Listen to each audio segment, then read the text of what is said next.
देखिए latest episodes बिल्कुल ad free.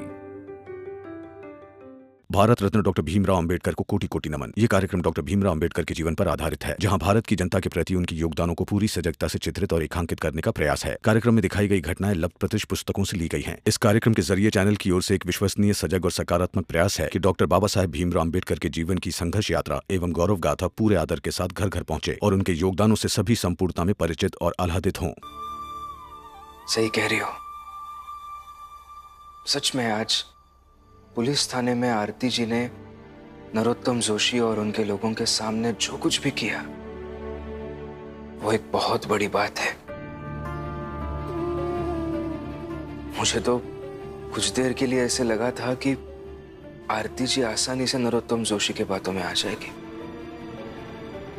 लेकिन ऐसा नहीं हुआ। उन्होंने बहुत बड़ी हिम्मत दिखाई है।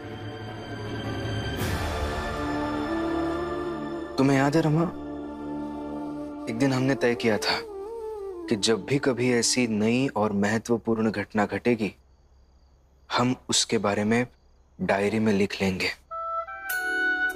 ताकि जब भी कभी उस घटनाओं को समझाने की बात आएगी तब हम दोनों की डायरी पढ़नी पड़े। हाँ, आज भी लिखते हैं। पुलिस थाने में, पुलिस थाने के बाहर जो कुछ भी हुआ सबके बारे में, जो हुआ वो भी और जो नहीं होना चाहिए था वो भी। तुम तुम्हारे विचार लिखो, मैं मेरे विचार लिखूंगा, और फिर कल सुबह हम दोनों एक दूसरे की डायरी पढ़ेंगे, ताकि हम दोनों भी एक दूसरे के विचारों को अच्छे से समझ पाए। ठीक है? ठीक है। चलो अभी लिखते हैं।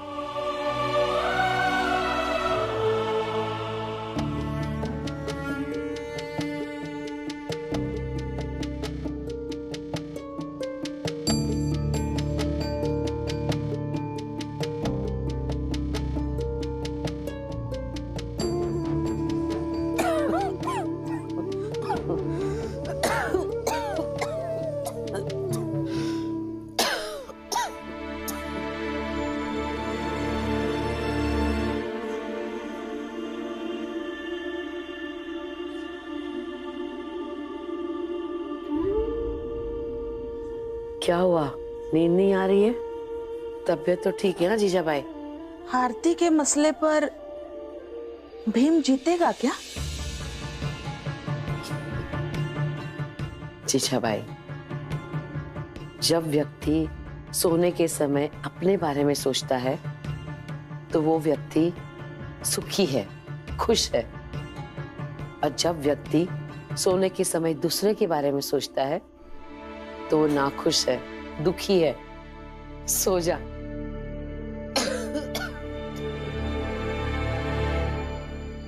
दीदी, मैं तो इसलिए पूछ रही थी कि भीम ने ऐसी अंग्रेज द्वारा पीड़ित लड़की यानी आरती पहली बार देखी है कि आपने और मैंने ऐसी कोई आरती नहीं देखी। और क्या आपको नहीं पता दीदी, क्या ऐसी किसी आरती को कोई न्याय नहीं मिलता है? पता है जीजा भाई, सब पता है। इसी विश्वास को हिलाने की, तोड़ने की कोशिश हमारा भीम करता है, ताकि किसी आरती को तो न्याय मिल जाए। और इसीलिए हम सब उसका साथ देते हैं, और इसलिए हम सब सुकून से सोते भी हैं। दिलाइए विश्वास कि जिस प्याले में सुबह चाय पीते हैं उसी प्याले में एक दिन पूरा समंदर भर लेंगे।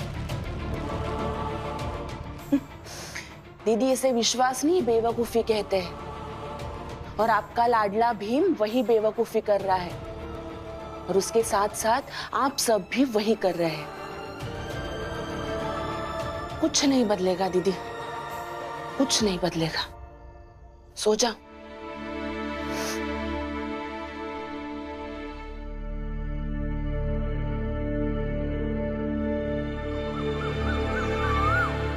आरती, कल से तुमने अपने कपड़े भी नहीं बदले। देख तो क्या हालत बना रखी है तूने अपनी। और जब तुमने डेविड जी से लड़ने का ठान ही लिया है तो तुझे अपना और अपने इस आने वाले बच्चे का दोनों का ध्यान रखना होगा। तो बस ऐसे बिना खाए पिए रोती रहेगी तो तुम्हारी सेहत, तुम्हारे इस बच्चे की सेहत दोनों की खराब हो सकती है। जा जाकर नहा ले, तब तक मैं कुछ खाना बना देती हूँ। सब कुछ तो वही छूट गया दीदी, कुछ भी तो नहीं ला पाई, न सपने, न खुशियां, न कपड़े, न इज्जत, कुछ भी नहीं ला पाई। वैसे ही ठीक हो दीदी, वैसे ही ठीक हो। जा मेरी साड़ी लेकर पहन ले और इतना अफसोस मत जता। मेरा पति भी तो मुझे छोड़कर भाग गया था ना, तो जी रही हूं ना मैं, तुझे भी जीना पड़ेगा। जा। और मैं आप दोनों के लिए चाय बना देता हूँ, तब तक मौसी आप नहा लीजिए। आरती जा।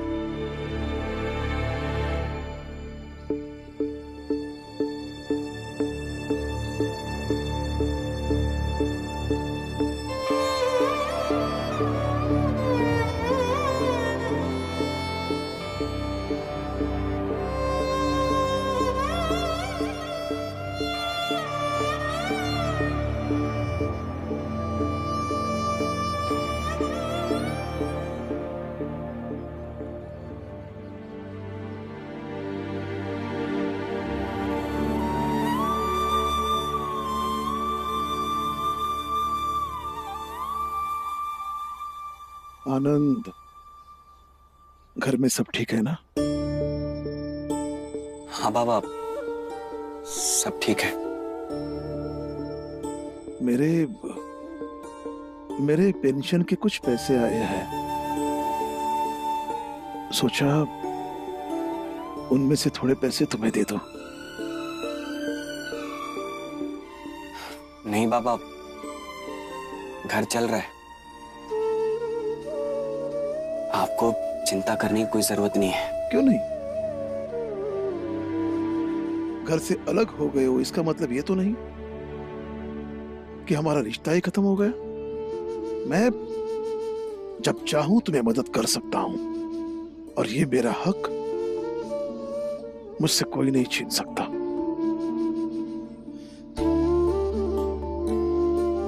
बाबा, फिर तो ये हक की बातें अगर मुझसे नहीं लक्ष्मी से करे तो बेहतर है, क्योंकि घर में पैसों का हिसाब किताब लक्ष्मी ही करती है, वही कमाती है।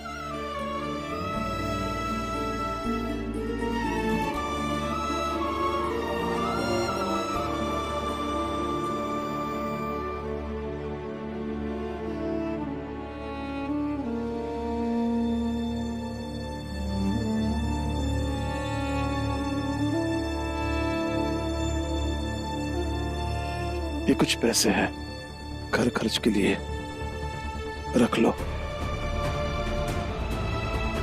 काम आएंगे।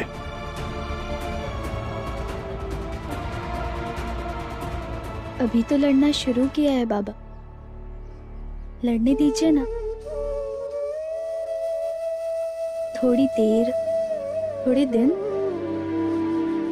लड़ना भी तो आपसे सीखा है, अब आजमाने दीजिए। जरूरत पड़ी तो आके मांग लेंगे हक से।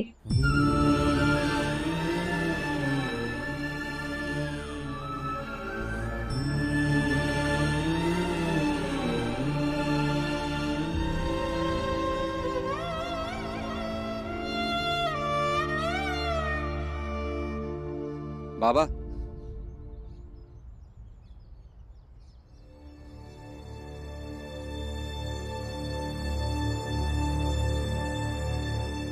घर जब बढ़ जाता है ना बाबा, तो लड़ाई का मैदान भी बदल जाता है। इसीलिए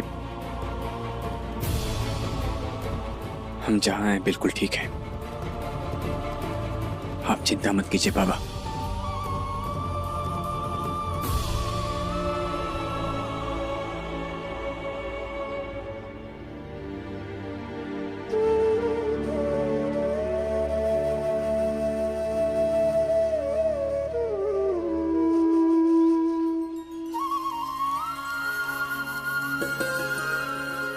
आई, मौसी कितनी देर में नहाकर आएंगी? चाय तो मेरी बन गई। लो आ गई।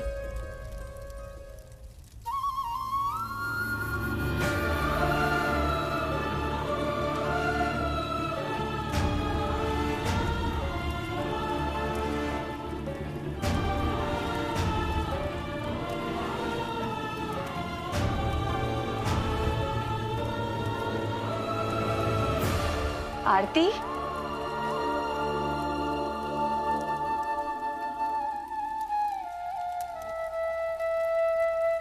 पूरे 4 साल बाद साड़ी में देखा है।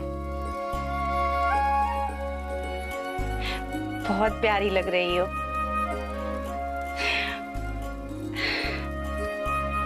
किसी की नजर न लगे, बहुत प्यारी लग रही हो। मौसी, चाय मेरी बन गई है, छान दूं? हाँ छान दो। दीपक 2 कप में छानना, किसी को पिलानी है। किसे? बहुत अच्छा लिखा है रमा तुमने। आपने भी अच्छा लिखा है। कल रात मैंने जब कल की घटना पर लिखा ना, तब एक बात समझ आई कि थाने में महिलाओं की समस्या सुनने के लिए महिलाओं का होना बहुत जरूरी है। सही कह रही हो। देखो ना, अगर कल उस पुलिस थाने में दरोगा साहब की जगह एक औरत होती, तो आरती जी को अपनी आप बीती सुनाने में इतनी हिचकिचाहट नहीं होती। औरत ही औरतों की समस्या, दुख दर्द को समझ सकती है, औरतों के लिए खड़ी हो सकती है। मुझे तो लगता है रमा कि इस शासन व्यवस्था को हर विभाग में कानूनी तौर पर औरतों को एक पद देना चाहिए। सिर्फ पुलिस थाने में नहीं, हर विभाग में औरतों का होना जरूरी है। तभी तो महिलाओं की समस्या सुनी समझी जाएगी। और ये हमारा समाज भी तभी संतुलित हो पाएगा रमा, जब हर जगह, हर विभाग में आधी भागीदारी महिलाओं की होगी। भीम, रमा। आरती जी की आवाज है ना?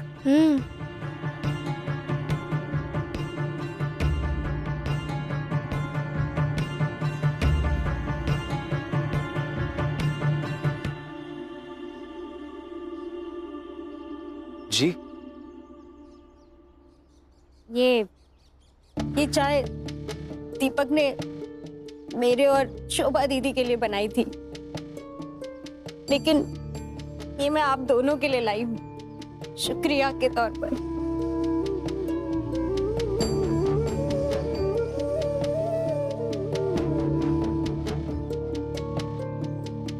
क्योंकि आप दोनों ने मुझे सिखाया है कि दूसरों की तरह बन जाने से कोई बड़ा नहीं बन जाता। झूठ नहीं बोलूंगी, जब मैं उन लोगों की तरह कपड़े पहनती थी तो अपने आप को बहुत बड़ी समझने लगी थी, और ये साड़ियां मुझे हीन लगने लगी थी। लेकिन सालों बाद जब ये दीदी की साड़ी पहनी ना, तो आज लग रहा है कि मैं यही हूँ, लेकिन यही कि नहीं रह पाई।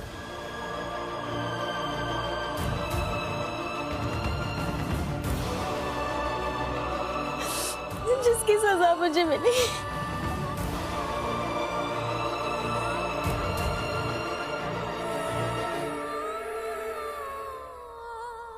अब समझ में आया कि हम सबको अपनी वास्तविकता स्वीकार कर लेनी चाहिए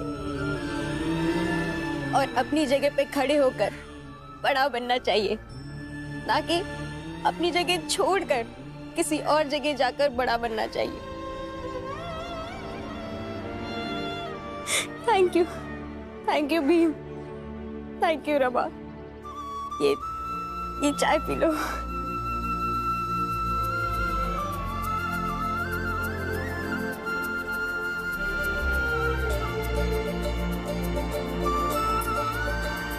थैंक यू फिर से। दीपक सही कहता है,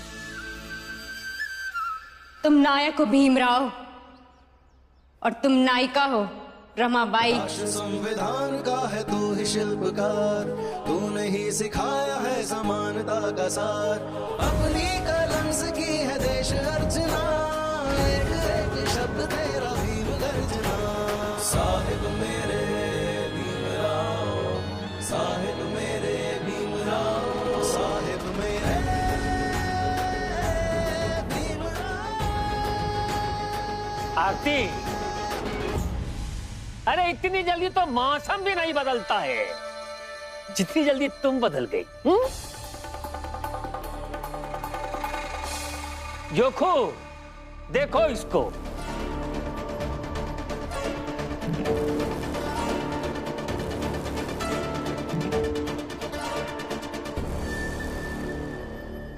हितेश जी, अगर बात समझ में आ जाए तो उसे स्वीकार कर लेना चाहिए।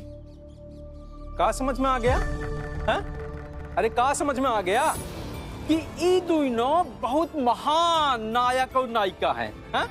अरे ई चाल माँ हम लोगन के साथ रहत हैं, खाए खिलाने रोटी तक पूरी नहीं पड़त है और नायक हो गए। मतलब बोले का है तू कुछ बोल दिए।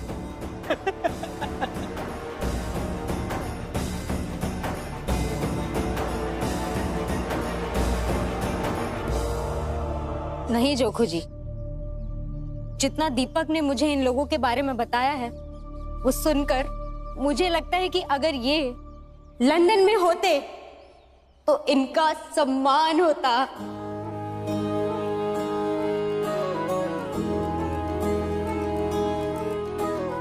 हम जैसे लोग यहाँ रहकर इनके बीच इतने अच्छे लोगों का सम्मान नहीं करते। बाहर संघर्ष करने वालों का सम्मान होता है, उनके नाम पर रोड और चौराहे बनाए जाते हैं। ये सब मुझे उन गोरों के साथ रहकर पता चला। तो ये समस्या भी तो गोरन के साथ रह के ही पैदा हुई है।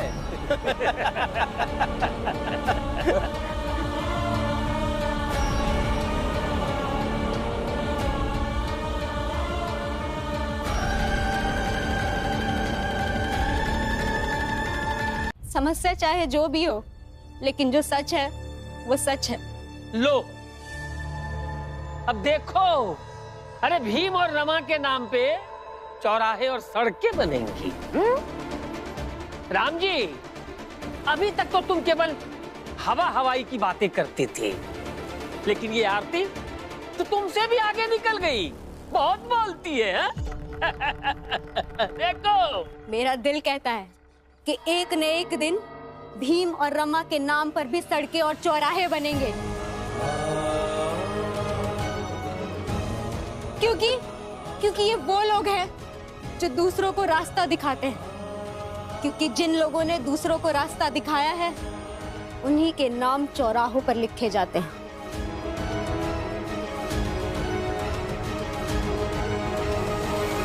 अरे गली चौराहे पर नाम लिखने की बात कर रही है तू, और जबकि तू खुद मुंह काला कर कर आई है।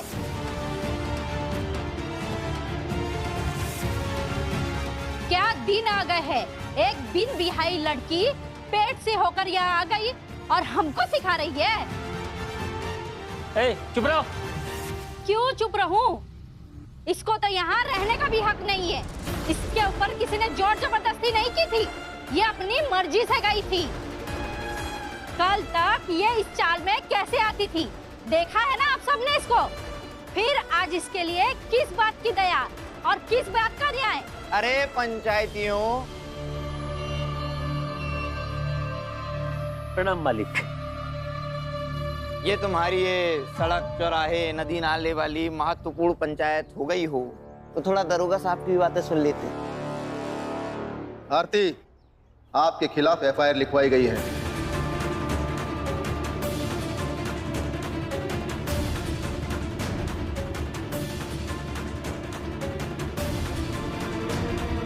कैसा एफआईआर? एक आदमी ने आपके खिलाफ लिखवाया है कि आप उसके बच्चे की मां बनने वाली थी। क्या? और उसके बच्चे को पेट में लिए आप उसके पास से भाग गए।